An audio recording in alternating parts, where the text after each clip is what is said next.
Question 1. A very comprehensive forensic review and digital audit was commissioned by the ministry, particularly when I came for the month of, I think, June, July, and August. And this review was executed by the Social Health Authority, the Digital Health Agency that is a custodian of the Digital Superhighway, and the Kenya Medical Practitioners and Dentists Council, together with their colleagues, the Clinical Council, who are the regulators.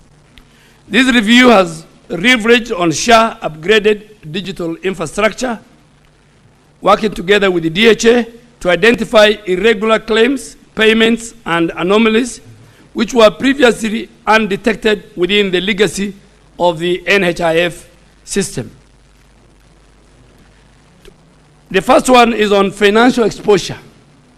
Honorable Speaker, the SHA system digital audit that led to the immediate and successful rejection of 10.6 billion in claims that were non-compliant and fraudulent, and preliminary estimates of this financial exposure related to these irregular payments are in the range of several hundred million shillings. A final verified figure will be communicated once the joint audit of the whole SHA system from October last year, when SHA started, up to October this year is complete.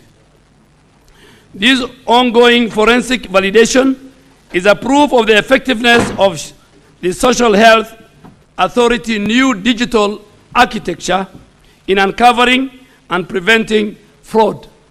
And Mr. Speaker and honorable members,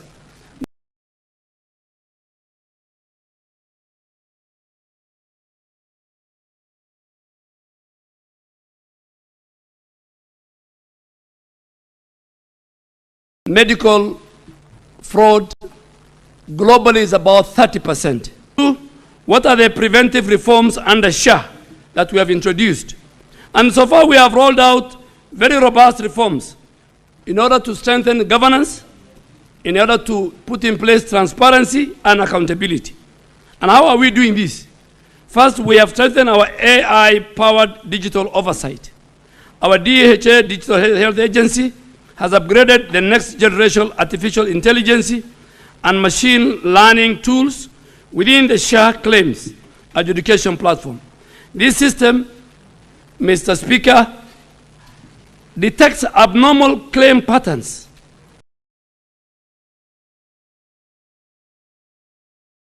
It detects inflated bills. It detects duplicate submission in real time. And this is what we call automated pattern recognition. Secondly, we have digital identity verification. The system links each claim to a biometrically verified beneficiaries, ensuring that only legitimate patients and providers are reimbursed, hence safeguarding the public money. Honorable Speaker, if this House is taken through, and I really want you maybe a time to call one of the time when you have a retreat to invite us, and we tell you, and I'll give you a good example. Honorable Speaker, when a child is born, when a delivery takes place in a health center, one of the critical documents that the Social Health Authority will require, apart from the claim form, is called birth notification. It's good, you know, Senator Khalwale listens to me. You know, he's a doctor, and I want him to go and say it at home. Yes. No, the whole of Kakamega County. Honorable Speaker, that document of birth notification is one of the documents that must be provided with a claim for SHA to reimburse that delivery, reimbursement of 10,000 or even for 30,000 for cesarean. When you don't submit a birth notification document, whether a child has been born or not, the question lingers. That claim becomes not payable.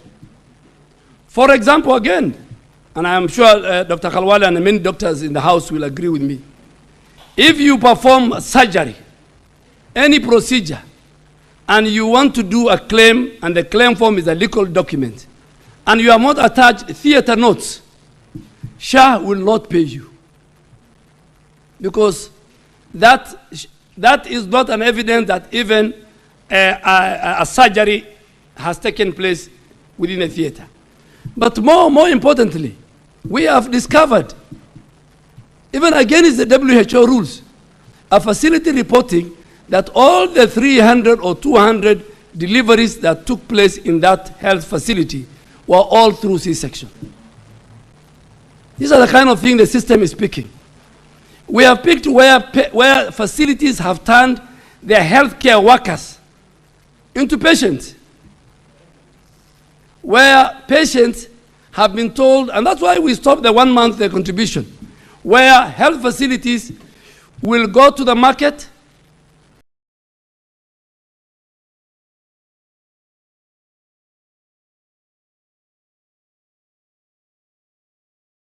use their phone to register telephone numbers of the old ladies and the old men, either near the church, near the mosque, or near the market.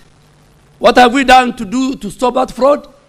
Now we have geo-fenced all health facilities.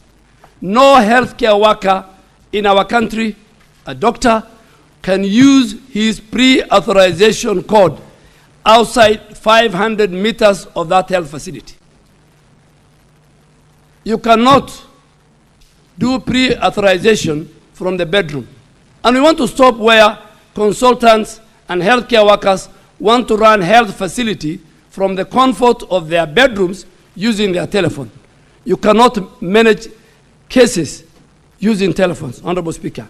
The second and most sanctions we have done, we have initiated a very structured recovery and accountability plan, including the immediate suspension of facilities, immediate suspension of doctors and clinicians who are found to have misused their OTP, and we have submitted 1,000, we have closed 1,118 and gazetted in accordance with the law.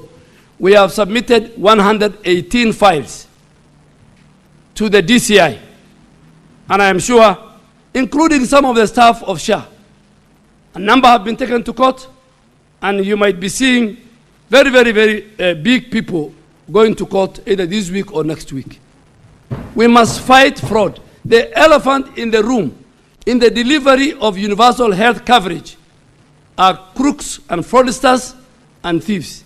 And I want this house to help me, even if when I come back, because we must protect public resources, and we must not allow people to eat. We must not allow people to become wealthy by stealing money from sick people. That, I think, we must agree, both as leaders of this country, despite our political affiliation. Mr. Speaker, health is everything. And for some of our colleagues who have really helped me, who say they are listening to the ground. In fact, on SHA, they are listening to the ground. Because Nyeri County is number 2 in SHA registration. That means listening to the ground is very important, particularly when it comes to SHA. Yes, for SHA it is working. I don't know for other things. And Mombasa is number 1 in the country. We must thank the leadership of Mombasa County, because he is at 71% in terms of registration. Muranga is one of the top counties in terms of, and I want to thank Governor Kangata. I think he's focused, he's a very progressive leader, particularly when it comes to health matters. And there are many others. Order. Mr. Speaker, I have no mandate to give my views on the senator.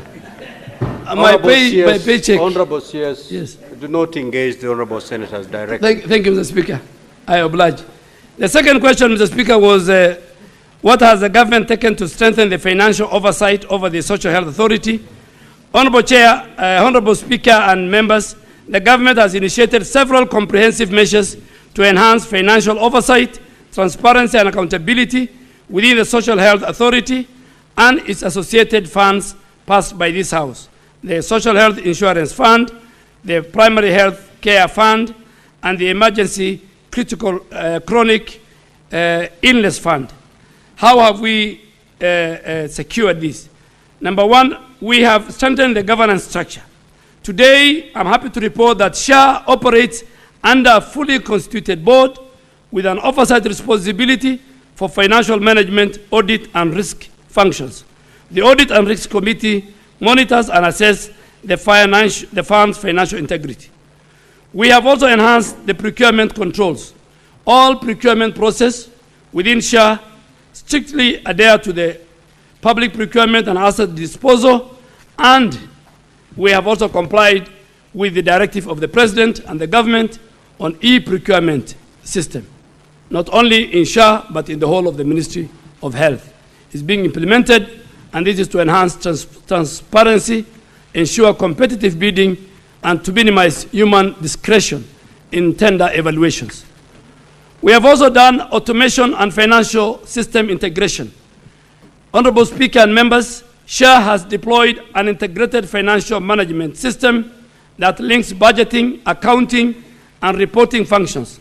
And this is to ensure real-time tracking of fund flows and promoting operational efficiency. Second last, we have very clear fund management framework. Each of the three funds under SHA operates under different distinct management frameworks with well-defined allocation criteria, with well-defined reporting mechanism, and with well-defined investment guidelines so that we can prevent the misuse and diversion of funds. Honorable Speaker, finally, we have introduced a very independent audit and monitoring. Routine internal audits are conducted to assess our compliance rate.